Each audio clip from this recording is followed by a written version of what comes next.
Welcome to Slash Bash, where today I am bringing you another pro-revenge Reddit video. In our first story, when your ex tells you to move out while she's on a work trip because the guy she cheated on you with is moving in. Let's jump right in. I had originally posted this as a response to a question in r/unethical pro-life tips and was told that this would be appreciated here, so enjoy. I did this to an ex who asked me to move out while she was on a work trip and told me she was coming back with her new boyfriend. We were still together when she left.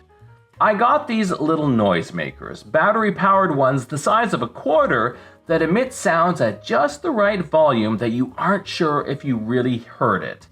They're so quiet that two people could be sitting in an average-sized room, and while one can barely hear it, the other wouldn't hear a thing. They last ages and fit perfectly in light fixtures and in wall outlets. I got a box of 20 of them for like $100 on eBay and got so creative all over the house, her car. I even hid them in a boat her father got her. She is from a rich family and she grew up sailing.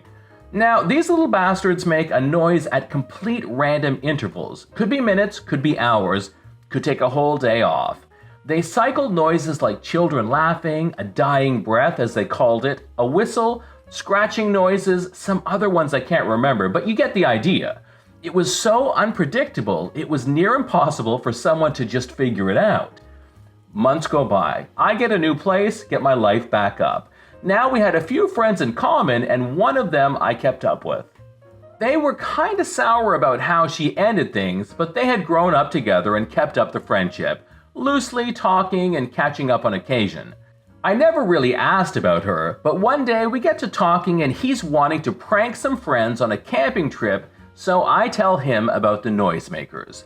As I'm telling him about them, he slowly starts making this face, like he's gradually losing his crap.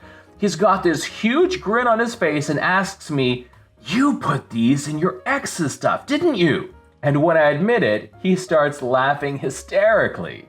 Turns out her new boyfriend had only lasted a few months and had left telling her that he couldn't handle whatever was going on with them in their mental states. Turns out for a while they had both heard things. Sometimes only one would hear them, which gave the illusion that something really flipped up was going on in their heads at different times. They couldn't figure it out, and eventually he wanted out completely. Having run down the crazy list of stuff people who are hearing voices would think, ended it believing he had been infected with some brain worm the government was putting in vaccines or something like that. It was amazing. I hadn't expected to hear anything about it. I rode that train for weeks. When it went away, I got another hit of that high. She moved out, told her parents she didn't want the house and to give it to her brother or sell it. She wouldn't tell them why. I always tell people who ask about her that I hold no grudge and don't tell them the part where I totally messed with her so bad I overshot the got her backstage and hit the blissful state of satisfied with my work. My wife knows this story by heart because it's her favorite one to tell. Story number 2. I secretly trained my roommate to not respond to his morning alarms. This happened when I was in college, a senior. My roommate was a sophomore, but it was his first time living in a dorm.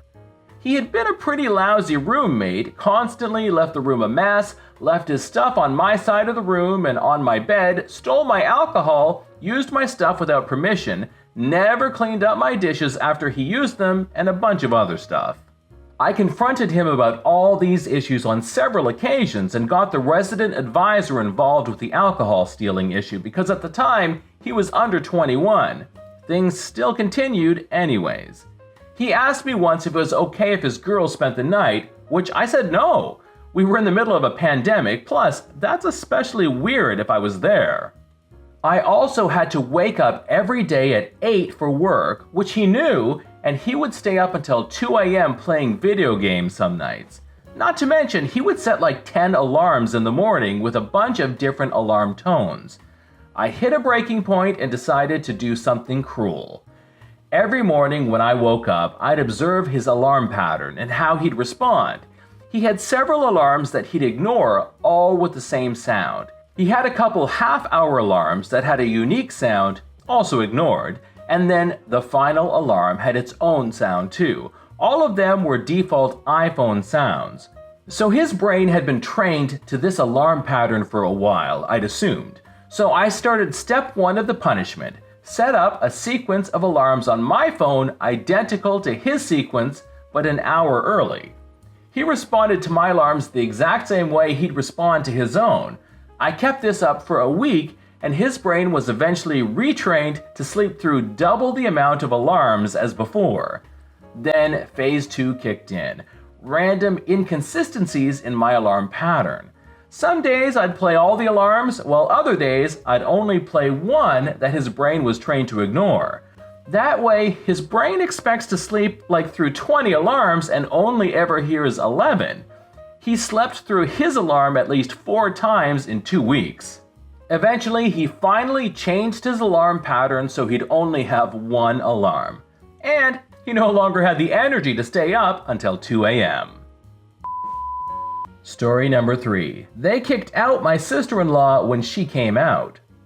My sister-in-law came out as a trans woman when she was 18. My wonderful in-laws kicked her out of the house then and there. They told her to leave the house and threw her out at 8 p.m. with no money or even any documents, and her father took the car keys from her too. She had to walk 8 miles to get to our place. She was crying, and we took her in. This is horrible behavior, but my husband and I would have just cut them off if it was all that they did, but they doubled down.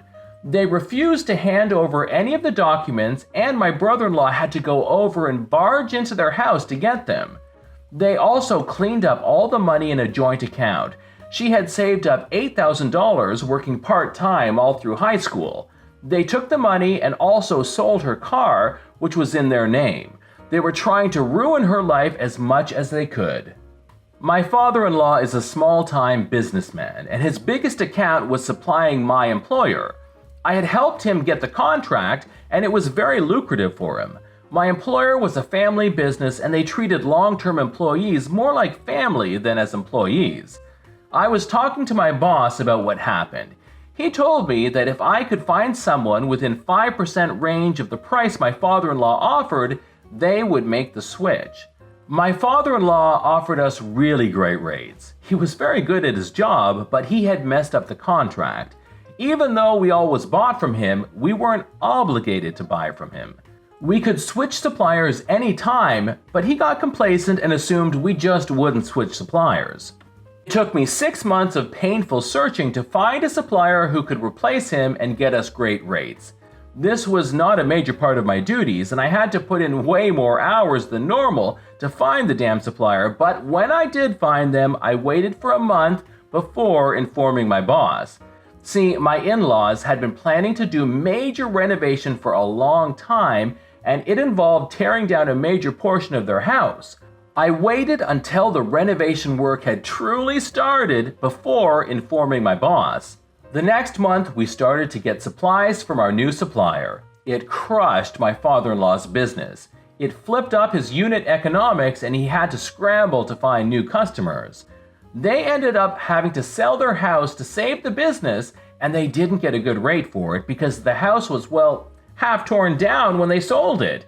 My in-laws did try to get money from my brother-in-law, but he told them to flip off.